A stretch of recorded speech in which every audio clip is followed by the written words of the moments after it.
Welcome back to Gospel Promises at ASKGOD365, where we seek to find biblical answers for life's difficult questions.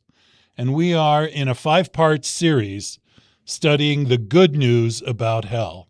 And today is part 2, and we are going to discuss the second death, the Bible's description of the fate of the wicked. What happens when sin finally ends? The Bible's message about the final judgment is not primarily a message about punishment. It is a message about the end of rebellion, the restoration of creation, and the triumph of God's love. Throughout Scripture, God reveals that sin is not an eternal reality. It is an intruder. It has brought suffering, death, sorrow, and separation from God. The promise of Scripture is that this painful chapter in the history of the universe will come to an end. The question then is not whether God will judge sin. The question is, what does the Bible mean when it describes the final punishment of the wicked? Does God preserve sinners alive forever in conscious suffering?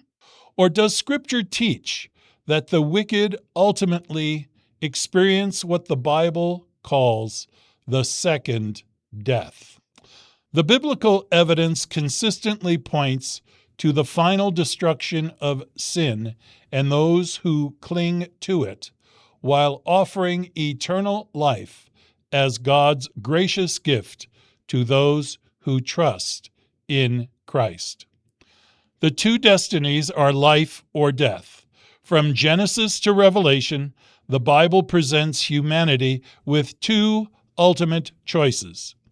In the Garden of Eden, God warned Adam, "For in the day that you eat of it, you shall surely die." Genesis 2, verse 17. The warning was not, "You shall live forever in suffering, or in purgatory, or in hell, or burn forever." No, the consequence of sin, sadly, is death. After humanity fell, God prevented sinners from living forever in their fallen condition. Sin has created much misery, and the Lord God said, "Behold, the man has become like one of us, to know good and evil. And now, lest he put out of his hand and take also the tree of life, and eat and live forever." Genesis 3:22. God removed access to the tree of life because eternal life in a sinful condition would have meant eternal misery. Death became a merciful act. God's ultimate purpose is not to preserve rebellion forever. It is to remove it completely. The fire that consumes the chaff. John the Baptist described Christ's final work using the imagery of a harvest. "His winnowing fan," he wrote, "is in his hand, and he will thoroughly clean out his threshing floor and gather his wheat into the barn, but he will burn up the chaff with unquenchable fire."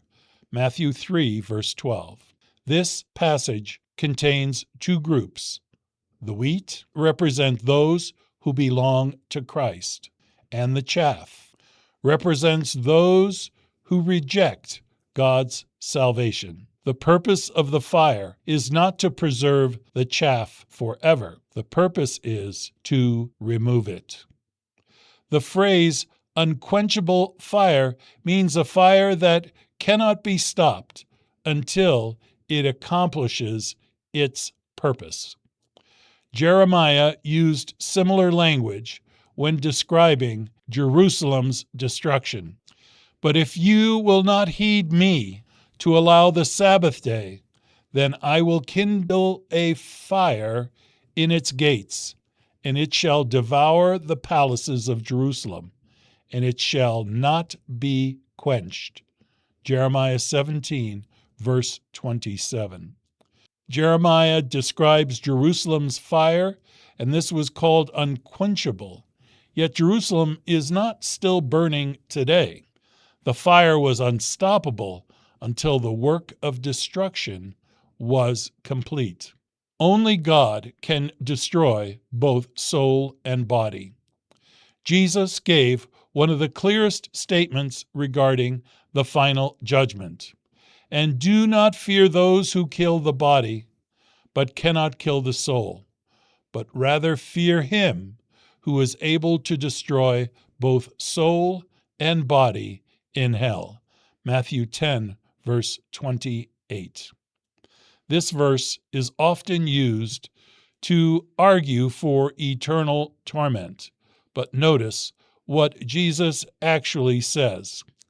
He does not say, fear God because he can preserve both soul and body forever in suffering. No, he does say, destroy both soul and body.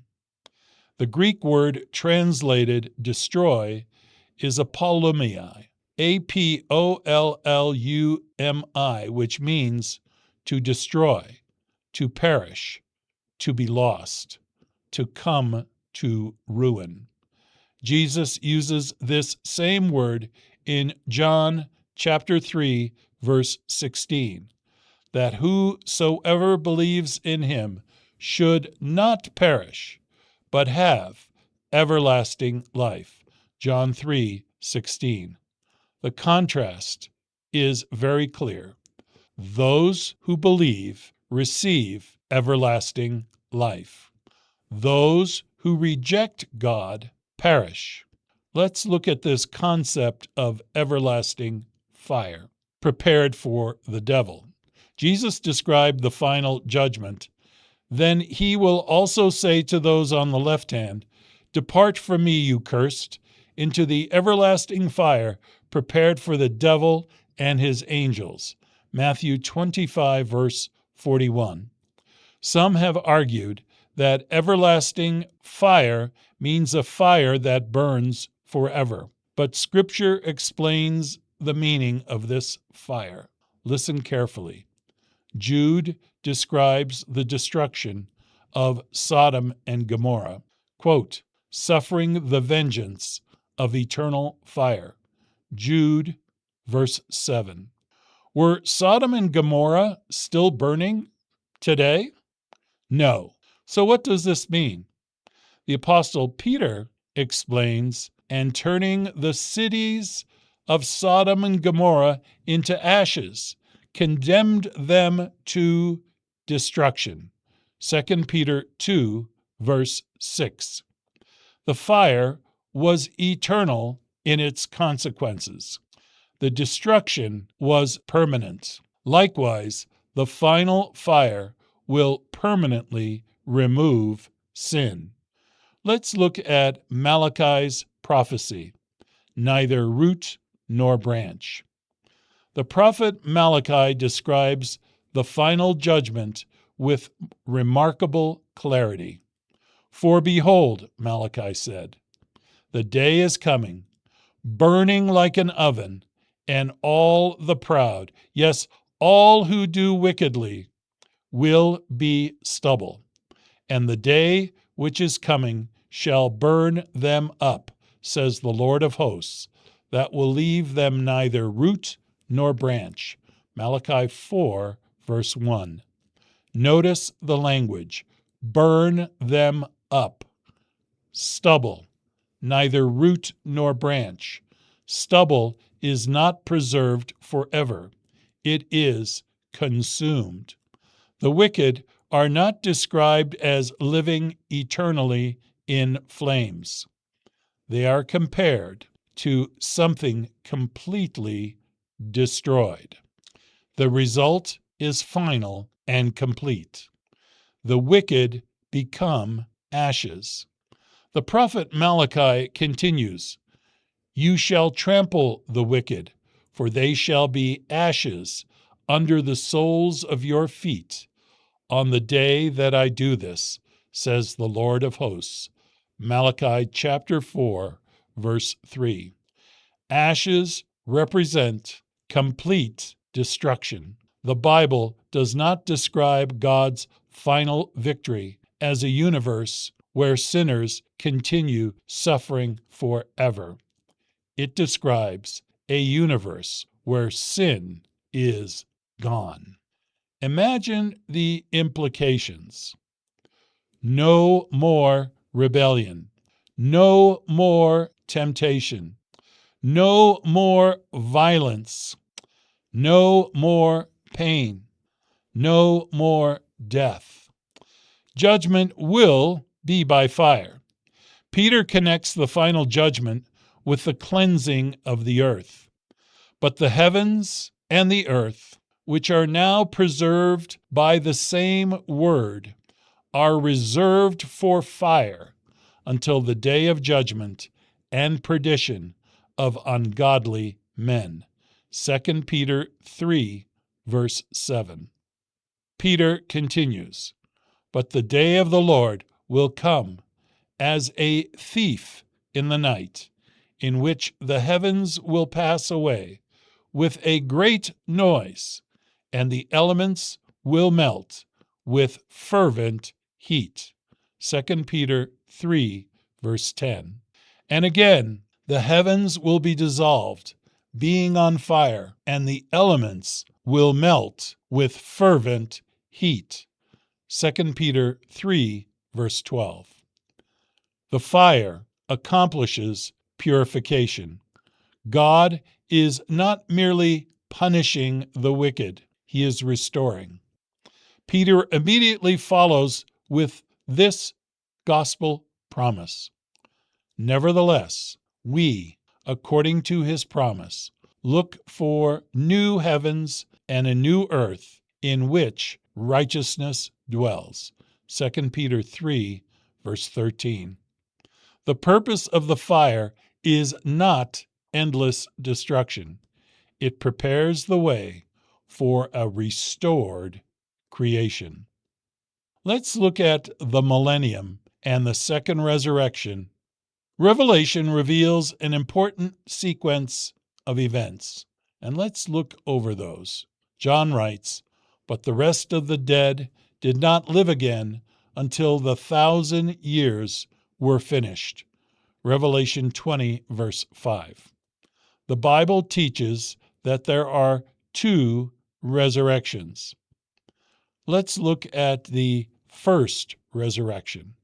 The resurrection of the righteous will take place at Christ's return. Jesus said, "The hour is coming in which all who are in the graves will hear his voice and come forth." This is the first resurrection. This is found in John chapter 5, verses 28 and 29. Those who have accepted Christ receive eternal life. In the second resurrection, this takes place after the 1,000 years, the millennium. The wicked are raised. They face the final judgment. This is when sin's rebellion comes to its conclusion, and fire comes down from God. Revelation describes the final destruction. "They went up on the breadth of the earth and surrounded the camp of the saints and the beloved city. And fire came down from God out of heaven and devoured them." Revelation 20, verse 9. The word is significant. Devoured. Not tortured endlessly. Not preserved forever. Consumed. Destroyed. The same Bible that describes the righteous receiving eternal life describes the wicked being destroyed. The lake of fire is the second death. The final explanation is given by John. Quote, "Then death and Hades were cast into the lake of fire. This is the second death. Revelation 20, verse 14. The Bible itself defines the lake of fire. This is the second death. The lake of fire is not called the second life, or eternal suffering, or everlasting existence. It is death. The first death is the temporary death experienced by humanity. The second death is the final, irreversible death from which there is no resurrection. So let's look at why God's judgment is good news.